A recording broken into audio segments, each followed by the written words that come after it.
Hi everyone, this is Ali John Chaudhary, psychotherapist, and today I'm here with Fern Chapman, author. And today what we're going to be doing is we're going to be continuing in our understanding of factors that lead to sibling estrangement. And one such factor includes the presence of borderline personality issues. Now, this disorder is often seen as the boogeyman in mental health because there's many misconceptions tied to being a person with this type of issue. And in this episode, we'll try to demystify what being borderline looks like and how that can affect a sibling relationship. Welcome, Fern. It's great to have you here. Great to be here. And I'm eager to learn more about this because, of course, we hear this term bandied about, and I'm not sure most people truly understand what it is and how it affects siblings. The one way in which I've become aware of how it affects siblings is that borderlines tend to meet the world in their wounded self. In other words, they are always hurt and they expect others to hurt them. So I'm really eager to hear more about it and answer the question of what is a borderline personality and how does it affect a sibling relationship or estrangement in many cases. Absolutely. I think that's a big question that a lot of our viewers will have, especially because it's a word that gets thrown around a lot, What is borderline personality? Let's take a look at that, basically. The definition is that it's a mental health disorder that affects how you think, feel, and act with regards to yourself and others, causing dysfunctions in daily living. And this can manifest broadly as challenges to self-image, emotional management, and experiencing instability in relationships.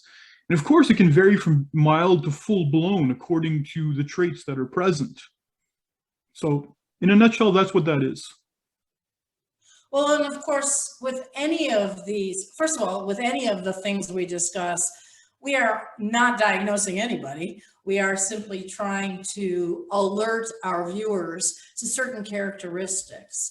Also, they all seem to fall on a spectrum. So it's important to recognize that some people might have some characteristics of borderline or narcissism, and others may be full-blown and actually be diagnosed, not by us, with some sort of disorder. Absolutely. So that's a very good point you're making. And, today's episode is more about being able to identify what that looks like. So I think that we can get into some of the symptoms as well in terms of how would it go when this presents itself with others. So borderline basically implies the idea that people have an intense fear of being abandoned, and they'll try to avoid in extreme ways any sense of being separated or rejected, whether real or perceived. So that is one of the most important aspects with regards to borderline people. And at the same time, they have significant changes in their mood, and that can last from a span of a few hours to a few days. And these moods can vary from joy to anger to anxiety to shame and so on. So it could really be just a series of different moods that can start to appear. And of course, they're quick to get angry in disproportionate ways, acting out, becoming sarcastic, and even in extreme cases, engaging in physical altercations. So this is important to remember whenever we're thinking about this in terms of what that can look like and such, And I can't imagine living with some of this, let alone having to maintain or sustain a sibling relationship with somebody who has some of these characteristics, because it's so combative. Yes, it is. And that's the thing that's unfortunate, is that they're oftentimes at mercy of their mood. And that mood is the problem, because it changes continuously in terms of how they see themselves or how they think themselves to be. So they can think themselves to be non-existent, bad people, which can cause them to be drawn away, for example. In some cases, they can engage in reckless behavior with regards to sex, drugs, gambling, spending, dangerous driving, or issues with eating as well. And feelings of loneliness or emptiness or paranoia can be short-lived to longer within a day as well. So you can see that there can be many shifts in a person's mood when it comes to borderline. It seems to me that that emptiness is what drives those reckless behaviors.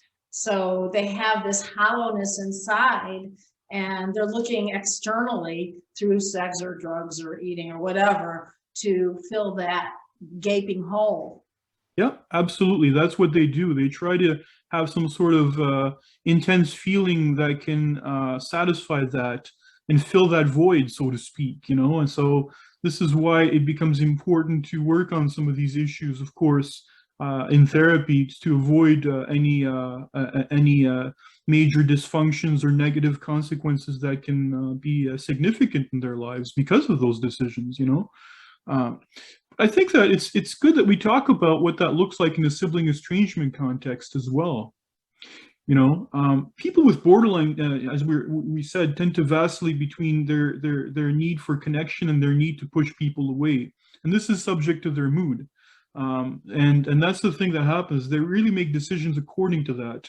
And if we're not careful, what that can do is that can leave us unfulfilled in our sibling relationship, and often create the sense of just being on the hot seat with them with regards to something that may or may not be clear, to be honest. And in some cases, it can even be something that's just blown out of proportion, you know? So. Yeah, it seems to me that there's, number one, a lot of hoop jumping. In other words, okay, if you really loved me, you would do ... And the sibling or the spouse is required to meet these unrealistic expectations. And the second pattern that I've noticed is that they twist whatever you say and take it very personally. So even when you intend no harm, they find it insulting.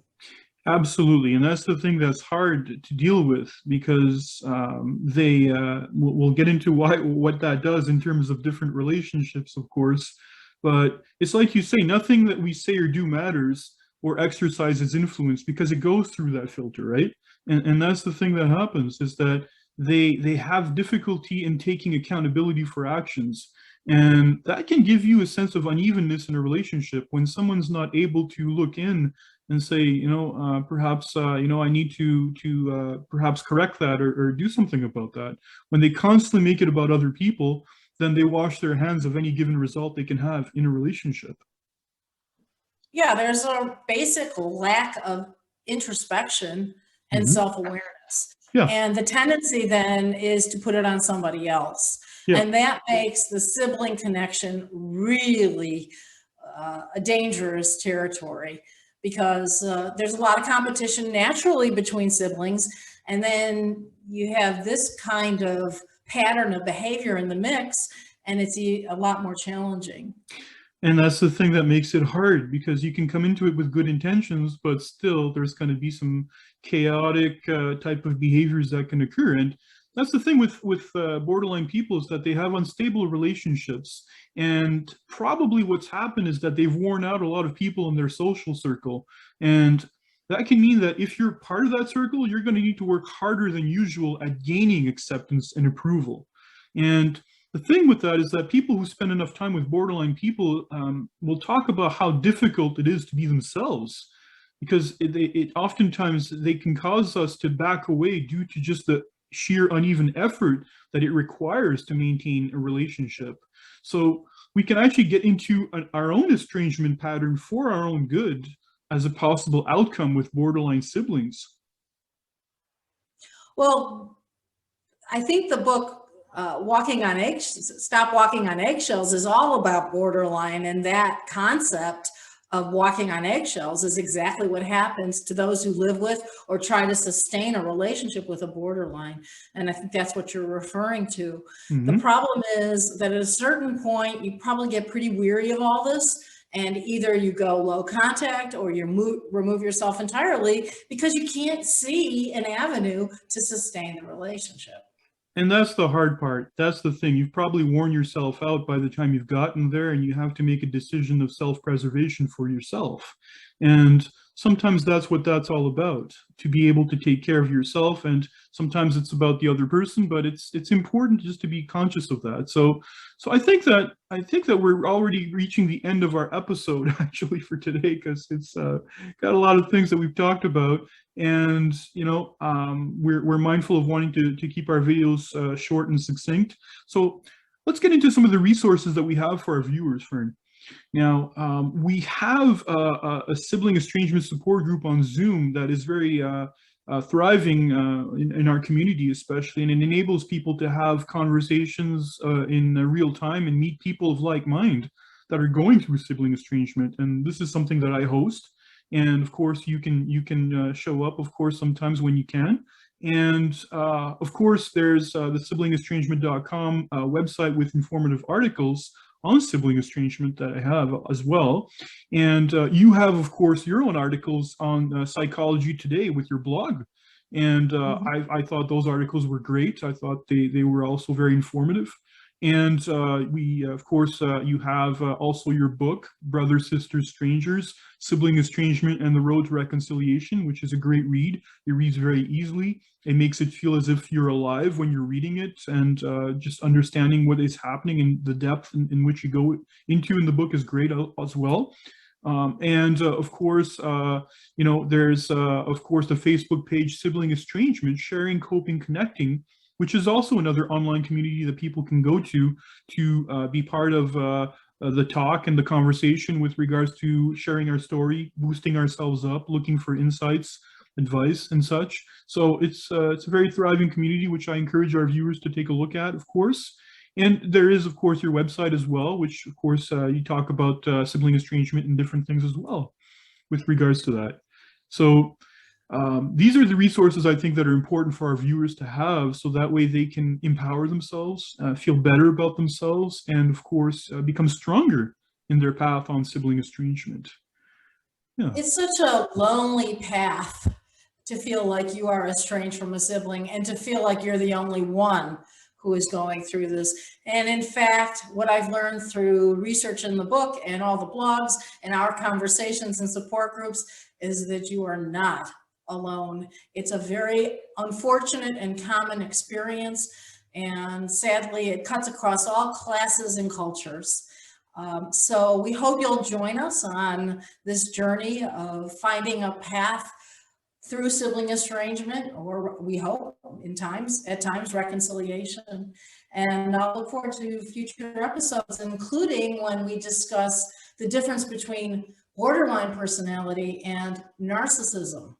Absolutely. That is a very important distinction to make, and to see sometimes how they intertwine together. I think that's certainly a talk that'll be of interest to our viewers.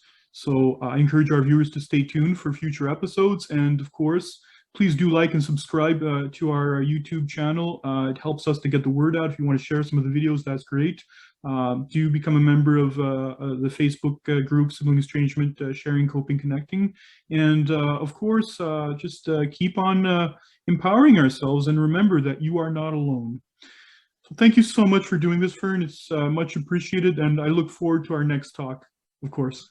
I do too. Great. All right, take care. Thanks. Bye-bye now.